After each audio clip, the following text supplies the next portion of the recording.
Hello friends, आज हमारी जो क्लास रहेगी वो बहुत महत्वपूर्ण, बहुत ही इम्पोर्टेंट क्लास है आप सभी के लिए। रीट एग्ज़ाम के लिए अब आपके 1-2 दिन बाकी बचे हैं, तो इसमें हमारा महा मैराथन है जिसमें हम कंप्लीट साइकोलॉजी करा देंगे। ओके, और ये प्रश्न आपके इस तरीके के प्रश्न होंगे जिनसे रिलेटेड आपके या इन्हीं में से ही क्वेश्चन आपके जो है एग्ज़ाम में आएंगे ही आएंगे 101%। ओके, और ये जो क्लास है ये आपकी यूनिट 1 और यूनिट 2 से है।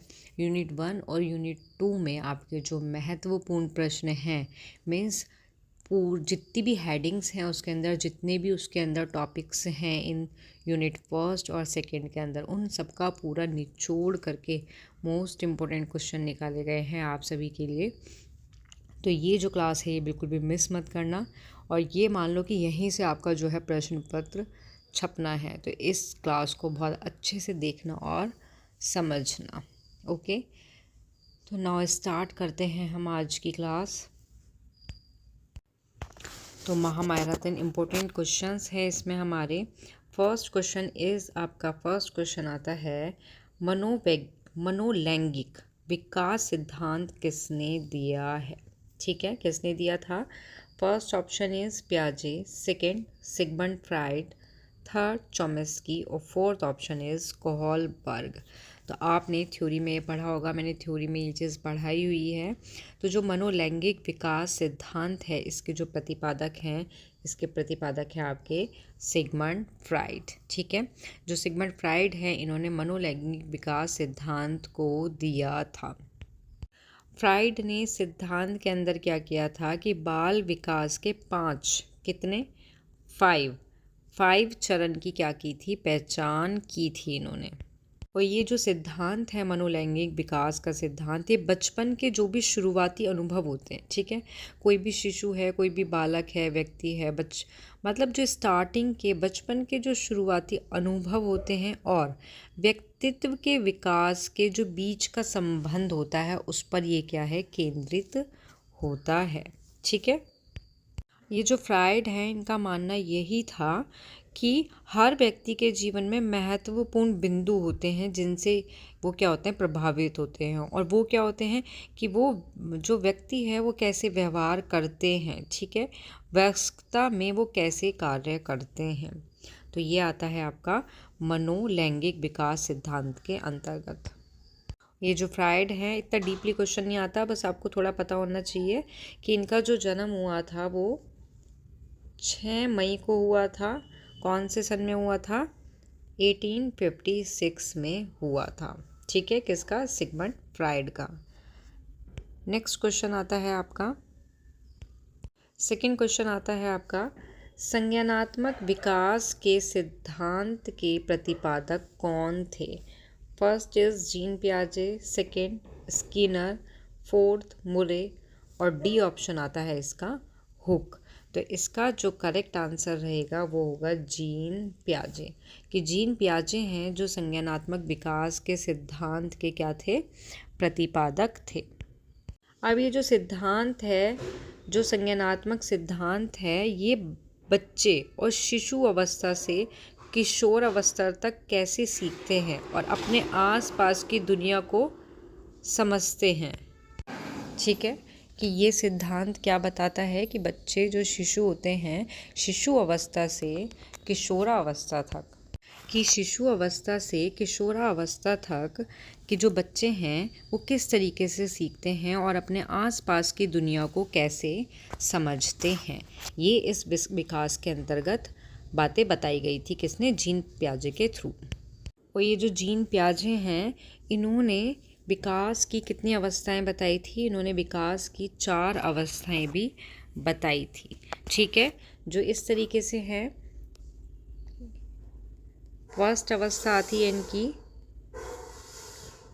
संवेदी प्रेरक की अवस्था, जो कौन सी होती है? 0 से 2 ईयर के बच्चे के लिए होती है। ठीक है, और इसमें क्या होता है, इसमें शिशु संवेदी जो अनुभव होते हैं और जो शारीरिक क्रियाओं के साथ क्या करता है, समन्वय करते हुए संसार का अन्वेषण इसमें करता है। ओके, सेकंड है आपकी पूर्व सक्रियात्मक अवस्था। इसमें बच्चा जो होता है वो 2 से 7 ईयर का इसमें क्या होता है, बालक होता है। और ये जो अवस्था होती है इसमें बच्चे में वस्तु स्थायित्व उत्पन्न होता है। ओके। थर्ड आती है मूर्त सक्रियात्मक अवस्था। इसमें बालक कितने वर्ष का होता है, 7 से 11 ईयर का बच्चा होता है। इसमें बच्चा जो है वो मूर्त घटनाओं के संबंध में तर्क कर सकता है। ओके। और नाउ लास्ट आती है इसमें, फोर्थ आती है आपकी औपचारिक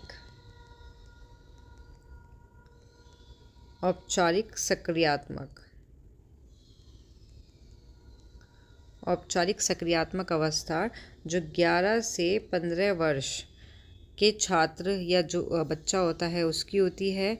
इसमें क्या होता है, किशोर तर्क अनुभव, इसमें क्या करता है, परिकल्पना पर चिंतन जो है एक तरह से विकसित हो जाता है। ओके। तो ये क्या है, संज्ञानात्मक विकास के सिद्धांत के जो प्रतिपादन है वो जीन पियाजे हैं, और इनकी मैंने क्या बताई हैं, 4 अवस्थाएं बताई हैं। ये इनकी 4 अवस्था इस तरीके से है, आप चाहो तो इसका स्क्रीनशॉट भी ले सकते हो। ठीक है। नाउ नेक्स्ट क्वेश्चन आता है हमारा, थर्ड क्वेश्चन आता है हमारा, आदर्श काल कौन सी अवस्था को कहा जाता है, कि जो आदर्श काल है कौन सी अवस्था को कहा जाता है। फर्स्ट ऑप्शन है शैशवावस्था, सेकेंड बाल्यावस्था, थर्ड किशोरावस्था, डी प्रौढ़ अवस्था। तो जो आदर्श काल है वो कौन सी अवस्था को कहा जाता है, वो आपकी शैशवावस्था को कहा जाता है। शैशवावस्था को कौन सा काल कहा जाता है, आदर्श काल माना जाता है। ठीक है।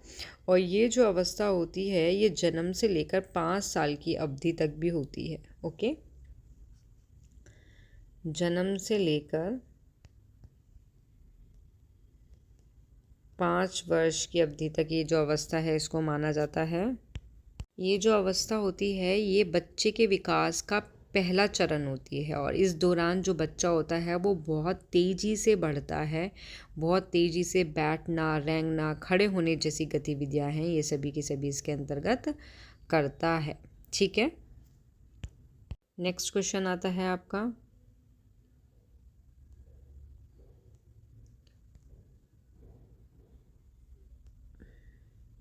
मूल प्रवृत्ति सिद्धांत किसने दिया। तो जो मूल प्रवृत्ति सिद्धांत है किसने दिया, मैकडूगल ने दिया, पियाजे ने, ब्रूनर ने, लेविन ने। तो ये सिद्धांत जो है किसने दिया, ये सिद्धांत दिया है, इसका करेक्ट आंसर होगा आपका मैकडूगल। और ये क्या है आपका इम्पोर्टेंट क्वेश्चन है, मोस्ट इम्पोर्टेंट। वैसे तो सारे क्वेश्चन इम्पोर्टेंट है बट ये ज़्यादा मोस्ट इम्पोर्टेंट है। ओके। अब ये जो आपके मैकडूगल हैं इन्होंने मनुष्य के लिए 14 तो मूल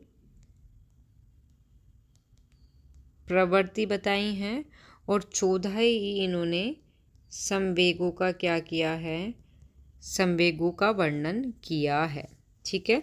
इन्होंने कितनी मूल प्रवृत्ति बताई हैं, 14, और कितने संवेगों का वर्णन किया है, तो 14 ही संवेगों का इन्होंने वर्णन किया है। ओके। तो 14 जो मूल प्रवृत्तियां हैं वो हमारी इस प्रकार हैं कि जो हमारे संवेग हैं 14 कौन कौन से हैं, और मूल प्रवृत्तियां कौन सी हैं। तो हमारा संवेग है भय, इसकी मूल प्रवृत्ति है हमारी पलायन। ठीक है। सेकंड आता है हमारा वात्सल्य, जिस मूल प्रवृत्ति है हमारी इसकी शिशु रक्षा। नेक्स्ट थर्ड आता है हमारा घृणा, जिसकी हमारी मूल प्रवृत्ति है निवृत्ति। ओके। उसके बाद फोर्थ आता है हमारा कामुकता।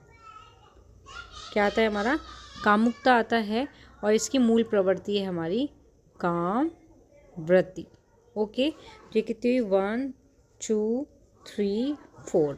ओके। 5 नंबर की है हमारी, 5 नंबर का आता है हमारा इसमें संवेग आता है हमारा 5 नंबर में आता है हमारा दुख। क्या आता है,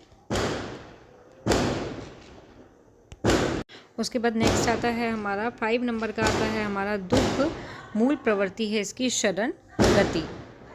नेक्स्ट हमारा 6 नंबर का संवेग आता है क्रोध, जिसकी मूल प्रवृत्ति हमारी युद्धुत्मा। 7 नंबर का आता है हमारा संवेग आत्महीनता, इसकी मूल प्रवृत्ति है दैन्यता। नेक्स्ट हमारा आता है इसमें भूख। नेक्स्ट क्या है हमारा भूख, जिसकी हमारी मूल प्रवृत्ति है भीजनोवेशन। ठीक है। उसके बाद हमारा आता है संवेग आता है हमारा आत्माभिमान, जिसकी मूल प्रवृत्ति आती है हमारी गौरव। उसके बाद नेक्स्ट है हमारा अधिकार भावना, जिसकी हमारी मूल प्रवृत्ति आती है संग्रहण। ओके, नाउ नेक्स्ट है हमारा इसी में आगे नेक्स्ट आती है हमारी आमोद। संवेग आता है हमारा आमोद, जिसकी हमारी मूल प्रवृत्ति है हास। क्वेश्चन आ सकता है कि जो संवेग आमोद संवेग की मूल प्रवृत्ति क्या है, तो हास है इसका आंसर। ओके, नेक्स्ट आता है हमारा कीर्ति भाव संवेग, जिसकी हमारी मूल प्रवृत्ति है रचनात्मकता। ठीक है। नेक्स्ट आता है हमारा आश्चर्य, जिसकी हमारी मूल प्रवृत्ति है जिज्ञासा। और लास्ट आती है हमारी एकाकीपन। नेक्स्ट आता है हमारा संवेग एकाकीपन, जिसकी मूल प्रवृत्ति है हमारी सामूहिकता। तो ये हमारी 14 क्या है मूल प्रवृत्तियां और संवेग। नाउ नेक्स्ट क्वेश्चन आता है हमारा, नेक्स्ट क्वेश्चन है आपका 5 नंबर का क्वेश्चन है। 5 नंबर का क्वेश्चन आता है आपका, विकास की किस अवस्था में बच्चे कल्पनाशील खेल में सक्रिय रूप में भाग लेते हैं। ठीक है। विकास की एक ऐसी अवस्था होती है जिससे बच्चे क्या है कल्पनाशील खेल जो होते हैं उसमें क्या सक्रिय रूप से क्या करते हैं भाग लेते हैं। तो ये कौन सी अवस्था है, तो आपने सारी अवस्था के बारे में पढ़ रखा है। जिसने थ्योरी में ये चीज़ पढ़ रखी है वो इसका 1 सेकंड नहीं लगाएगा आंसर के लिए। ओके, इसका फर्स्ट ऑप्शन आता है शैशवावस्था, सेकंड है प्रारंभिक बाल्यावस्था, सी ऑप्शन आता है मध्य बाल्यावस्था और डी ऑप्शन आता है इसका उपयुक्त में से कोई नहीं। तो इसका करेक्ट आंसर होगा आपका प्रारंभिक बाल्य अवस्था। ठीक है। आपकी जो प्रारंभिक बाल्य अवस्था होती है ये होती है 2 से 6 वर्ष के लिए। मतलब कि तब बालक 2 से 6 वर्ष का होता है तो उसकी जो अवस्था को कहते हैं हम प्रारंभिक बाल्यावस्था, हम उसको कहते हैं। और जो ये कल्पनाशील है, कल्पनाशील जो खेल हैं ये एक तरह से बाल्यावस्था का एक सर्वव्यापी क्या होता है भाग होता है। ठीक है। विश्वास बनाने के खेल में या फिर बच्चा यह दिखावा करते हैं इसमें कि वस्तु वास्तव में जो है उससे अलग कुछ है। ठीक है। तो क्लियर हुआ आपको प्रारंभिक बाल्यावस्था। नेक्स्ट क्वेश्चन आता है आपका 6 नंबर का क्वेश्चन है आपका 6 नंबर का क्वेश्चन आता है, संघर्ष और तूफान का काल किस अवस्था को कहते हैं। मोस्ट इम्पोर्टेंट क्वेश्चन है ये, बहुत ही इम्पोर्टेंट क्वेश्चन है। बहुत सारे एग्ज़ाम्स में आया भी हुआ है और रीट एग्ज़ाम में भी आने की इसकी पूरी संभावना है। तो इसमें ऑप्शन आते हैं, फर्स्ट आता है शैशवावस्था, सेकंड आता है प्रौढ़ अवस्था, सी ऑप्शन है बाल्यावस्था, डी ऑप्शन आता है आपका किशोरावस्था। तो संघर्ष और तूफान का काल, तो इसका जो करेक्ट आंसर होगा वो होगा किशोरावस्था की। किशोरावस्था एक ऐसी अवस्था है जिसको संघर्ष और तूफान का काल कहा जाता है। ठीक है। और वैज्ञानिक अनुसंधान के जनक स्टैनली हॉल ने साल, किसने आपके स्टैनली हॉल ने 1904 में किशोरावस्था के लिए तूफान और तनाव शब्द इस्तेमाल किया था? क्वेश्चन आ सकता है, इम्पोर्टेंट क्वेश्चन है कि सर्वप्रथम भी नहीं, क्वेश्चन इस तरीके से आ सकता है कि संघर्ष और तूफान शब्द का जो उपयोग है किशोरावस्था के लिए वो किसने किया था? स्टैनले हॉल ने किया था, 1904 ईस्वी में किया था। तो इसमें से 2 क्वेश्चन आपके बनते हैं, 2 क्या 3 क्वेश्चन बन जाते हैं कि स्टैनले हॉल ने संघर्ष व तूफान का शब्द जो है उसका प्रयोग किया था किशोरावस्था में, कौन से सन में किया था? सेकंड क्वेश्चन बनता है 1904 में। और कौन सी अवस्था के लिए किया था? किशोरावस्था के लिए। ठीक है, नेक्स्ट क्वेश्चन आता है आपका 7 क्वेश्चन है आपका, बच्चे की लंबाई व वजन में वृद्धि किसका उदाहरण है? फर्स्ट ऑप्शन इज मात्रात्मक परिवर्तन, सेकंड गुणात्मक परिवर्तन, थर्ड भावात्मक परिवर्तन और फोर्थ संज्ञानात्मक परिवर्तन। तो ये आपका जो बच्चों की लंबाई में वजन में जो आपकी वजन में वृद्धि किसका उदाहरण है? तो इसका जो करेक्ट आंसर आएगा आपका वो आएगा, करेक्ट आंसर इज मात्रात्मक परिवर्तन। ठीक है, आपके जो मात्रात्मक परिवर्तन है, इस मात्रात्मक जो है इस शब्द से ही आपको क्लियर हो रहा होगा कि ऐसे परिवर्तन जिसको हम माप सकते हैं। किसको? ऐसे परिवर्तन जिसको हम माप सकते हैं। अब क्वेश्चन में क्या है आपका? वजन, वेट को तो हम माप सकते हैं, ठीक है। उसके बाद आता है लंबाई, तो लंबाई को भी हम माप सकते हैं। तो वृद्धि का किसका उदाहरण है ये? मात्रात्मक का, कि ऐसा परिवर्तन है बच्चों का जिसको हम माप सकते हैं। ओके, तो नेक्स्ट क्वेश्चन आता है आपका, नेक्स्ट क्वेश्चन इज आपका, मानव व्यवहार का विकास निम्न में से किस पर निर्भर करता है? तो फर्स्ट ऑप्शन इज वातावरण, सेकंड आनुवांशिकता, थर्ड ऑप्शन ए बी दोनों और फोर्थ ऑप्शन कोई नहीं। तो मानव का व्यवहार निर्भर करता है, तो इसका करेक्ट आंसर होगा ए और बी दोनों। क्यों? क्योंकि जो आपका मानव का व्यवहार है वो आपके वातावरण और आपके आनुवांशिकता दोनों पर क्या करता है? दोनों पर निर्भर करता है। क्लियर हुआ? नेक्स्ट क्वेश्चन आता है आपका 9। नेक्स्ट क्वेश्चन है आपका, निम्न में से कौन सा मुख्य रूप से कथन सही नहीं है? कौन सा कथन मुख्य रूप से सही नहीं है? ठीक है, तो फर्स्ट ऑप्शन इज वंशानुक्रम माता पिता से संतान में गुणों का संचरण है। कि जो वंशानुक्रम है उसका मतलब क्या होता है कि माता पिता से संतान में क्या जाते हैं? गुण जाते हैं, गुण का संचरण है। तो ये तो करेक्ट आंसर हुआ। सेकेंड ऑप्शन आता है विकास प्राणी उसके पर्यावरण की अंतःनी क्रिया का परिणाम है। ये भी करेक्ट आंसर हुआ। देन उसके बाद आता है वंशानुक्रम व्यक्ति की जन्मजात विशेषता का परिणाम है। ये करेक्ट नहीं है। डी ऑप्शन आता है आपका माता पिता की शारीरिक मानसिक विशेषता का संतान में संचरण होना ही वंशानुक्रम है। तो ये भी करेक्ट आंसर है। एंड क्वेश्चन में आपसे क्या पूछा गया है कि कौन सा कथन सही नहीं है। ऑप्शन पे आपको ध्यान रखना है किस में नहीं पूछा गया है और किस में पूछी गई हैं चीज़ें। क्यों?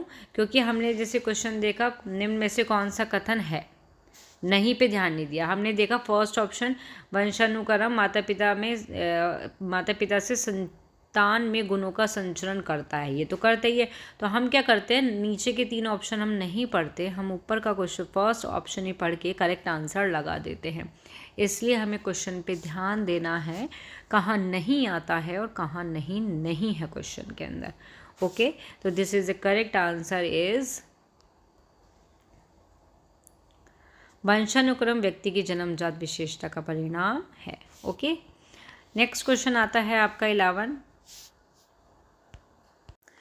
नेक्स्ट क्वेश्चन आता है हमारा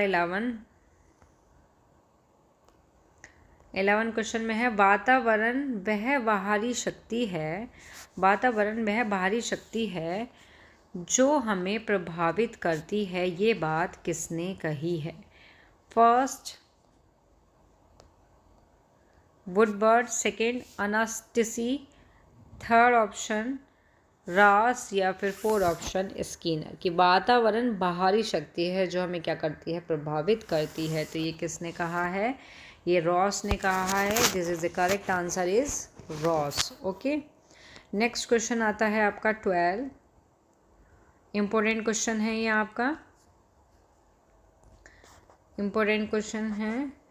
तो क्वेश्चन में आता है सामान्य संयुक्त कोशिका में गुणसूत्रों के कितने जोड़े होते हैं? संयुक्त कोशिका में, क्वेश्चन पे ध्यान रखना है, कितने गुणसूत्र के जोड़े होते हैं। ठीक है, तो कितने जोड़े होते हैं? First option is 22, second option 23, fourth option 24 और डी ऑप्शन कोई भी नहीं। तो इसका करेक्ट आंसर होगा 23। कि 23 कितने होते हैं? जोड़े होते हैं किसके? गुणसूत्र के संयुक्त कोशिका के अंदर।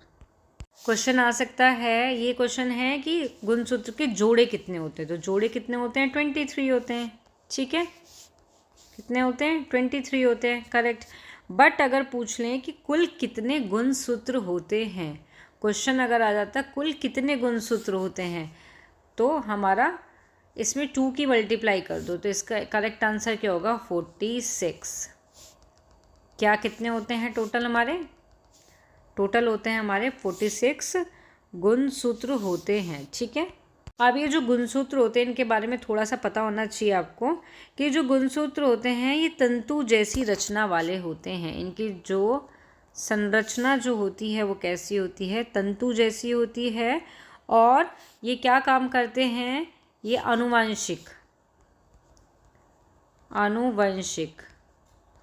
आनुवंशिक जानकारी को ले जाने का काम करते हैं। और ये किससे बने होते हैं? ये डीएनए से बने होते हैं। इम्पोर्टेंट है, ये गुणसूत्र किससे बने होते हैं? डीएनए से बने होते हैं। ओके, क्वेश्चन इतना डिटेल में नहीं आएगा बट थोड़ा आपको पता होना चाहिए कि जो 22 जोड़े होते हैं वो तो होते हैं आपके काय सूत्र के। ठीक है, और जो 1 जोड़ा होता है वो होता है लिंग गुणसूत्र का। ठीक है, 22 जोड़े तो होते हैं आपके काय गुणसूत्र के और 1 जोड़ा होता है आपका लिंग गुणसूत्र का। ओके, और टोटल कितने होते हैं आपके? 23 जोड़े होते हैं और कुल गुणसूत्र कितने होते हैं? 46 गुणसूत्र आपके होते हैं। ओके, नेक्स्ट क्वेश्चन आता है आपका, नेक्स्ट क्वेश्चन है बाल विकास होता है। फर्स्ट ऑप्शन सिर से पैर की ओर, सेकंड ऑप्शन पैर से सिर की ओर, सी ऑप्शन दोनों ओर से या फिर डी ऑप्शन इनमें से कोई भी नहीं। तो बालक का जो विकास होता है वो किससे होता है? सिर से पैर की ओर होता है। This is the correct answer. ठीक है, और सिर से पैर की ओर होने वाला जो विकास होता है उसको हम क्या बोलते हैं? उसको हम बोलते हैं सेफ्लोकेडल। ठीक है, सिद्धांत। क्वेश्चन ये भी आ सकता है, सेफ्लोकेडल जो सिद्धांत है उसमें बालक का विकास होता है सिर से पैर की ओर, पैर से सिर की ओर। तो इसका करेक्ट आंसर होगा यही कि सिर से पैर की ओर, सेफ्लोकेडल सिद्धांत। ठीक है, तो बालक का विकास होता है सिर से पैर की ओर और जो ये सिद्धांत है सेफ्लोकेडल सिद्धांत, जिसको हम शीर्षगामी सिद्धांत भी कहते हैं। क्या कहते हैं इसको? शीर्षगामी सिद्धांत भी इसको बोला जाता है। नेक्स्ट क्वेश्चन आता है आपका 14।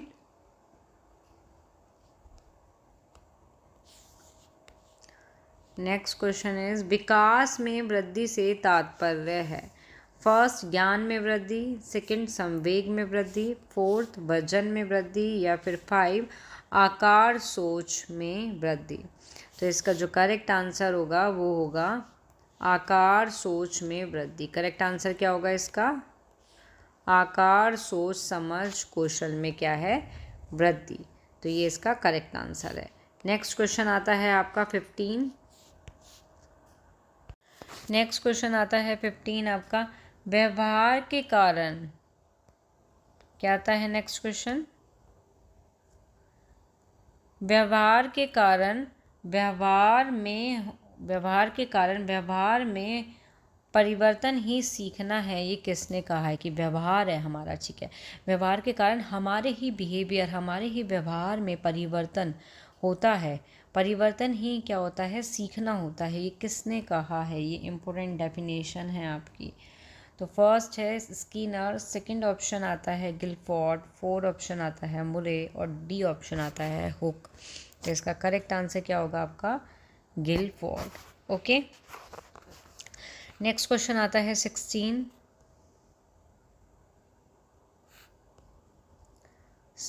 क्वेश्चन है आपका, थॉर्नडाइक द्वारा दिया गया प्रयास और त्रुटि का कौन सा सिद्धांत पुनर्बलन की अवधारणा के समान है, ठीक है। तो फर्स्ट ऑप्शन इज प्रयोग का नियम, सेकंड ऑप्शन प्रभाव का नियम, सी ऑप्शन तत्परता का नियम या फिर डी ऑप्शन आपका अभ्यास का नियम। तो कौन सा नियम है आपका या कौन सा सिद्धांत है जो पुनर्बलन की अवधारणा के समान होता है, तो इसका this is the correct answer, इसका होगा आपका प्रभाव का नियम। कि प्रभाव का नियम ऐसा नियम है कि जो पुनर्बलन की अवधारणा के समान होता है। ओके, नेक्स्ट क्वेश्चन आता है आपका 17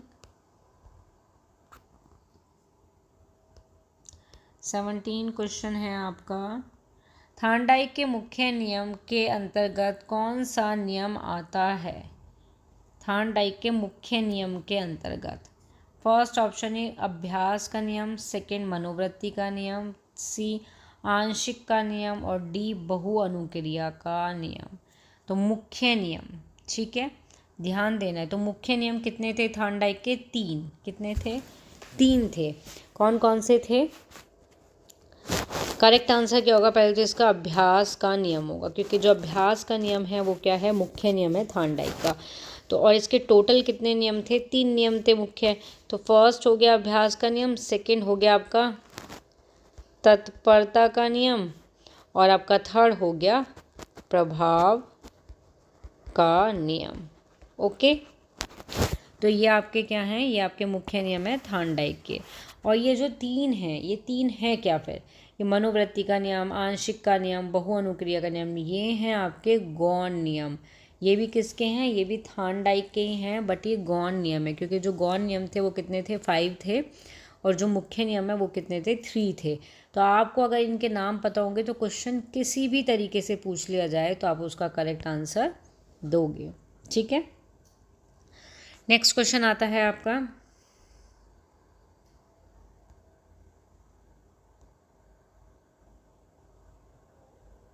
नेक्स्ट क्वेश्चन इज आपका एक 5 वर्ष के बालक का चिंतन निम्न में से किस प्रकार होता है। तो फर्स्ट ऑप्शन आता है आपका परावर्तित चिंतन, सेकंड ऑप्शन है निर्देशित चिंतन, सी ऑप्शन है आपका मूरत चिंतन और डी ऑप्शन आता है आपका तार्किक चिंतन। तो इसका जो करेक्ट आंसर होगा वो होगा आपका निर्देशित चिंतन। नेक्स्ट क्वेश्चन आता है आपका, नेक्स्ट क्वेश्चन इज निम्नलिखित में से, निम्न सिद्धांत में से कौन से सिद्धांत अभिप्रेरणा के सिद्धांत से संबंधित नहीं है। क्वेश्चन पे ध्यान देना, ठीक है। फर्स्ट ऑप्शन आता है मैक्लीलैंड का सिद्धांत, सेकंड ऑप्शन आरोपण का सिद्धांत, थर्ड ऑप्शन समान तत्वों का सिद्धांत, फोर्थ ऑप्शन है आपका मास्लो का सिद्धांत। कि कौन सा अभिप्रेरणा के सिद्धांत से संबंधित नहीं है। तो करेक्ट आंसर आता है इसका समान तत्वों का सिद्धांत। कि जो समान तत्वों का सिद्धांत है वो अभिप्रेरणा के सिद्धांत से संबंधित नहीं है। क्यों नहीं है, क्योंकि जो ये सिद्धांत है ये सिद्धांत अधिगम के स्थानांतरण का एक सिद्धांत है, ठीक है। किसका सिद्धांत है ये आपका, ये आपका इस अधिगम के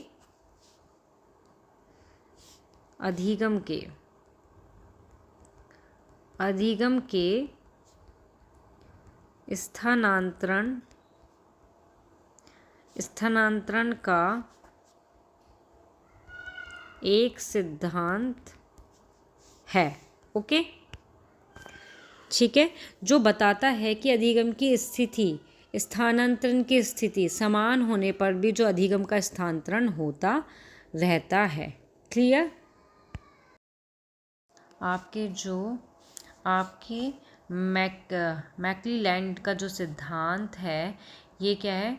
डेविल के मैकक्लेलैंड का जो सिद्धांत है, किस चीज़ का सिद्धांत है? ये है आपका प्रेरणा का सिद्धांत। ठीक है, आपका उसके बाद आता है, नेक्स्ट आता है इसमें आपका आरोपण का सिद्धांत। तो ये भी आपका क्या है? ये भी प्रेरणा के अंतर्गत आता है, ये भी और ये भी। और जो ये है आपका समान तत्व का सिद्धांत, ये आपका प्रेरणा के अंतर्गत नहीं आता है अभिप्रेरणा के अंतर्गत, और यही इसका करेक्ट आंसर है, क्योंकि ये अधिगम के स्थानांतरण एक सिद्धांत है। ओके, नेक्स्ट क्वेश्चन आता है आपका, नेक्स्ट क्वेश्चन इज अभिप्रेरणा चक्र के किस घटक के परिणाम स्वरूप दैहिक मनोवैज्ञानिक संतुलन की स्थिति की पुनः प्राप्ति होती है? फर्स्ट आवश्यकता, सेकंड प्रेरक, थर्ड प्रणोदन, और फोर्थ आता है आपका प्रोत्साहन। तो किसके द्वारा होती है?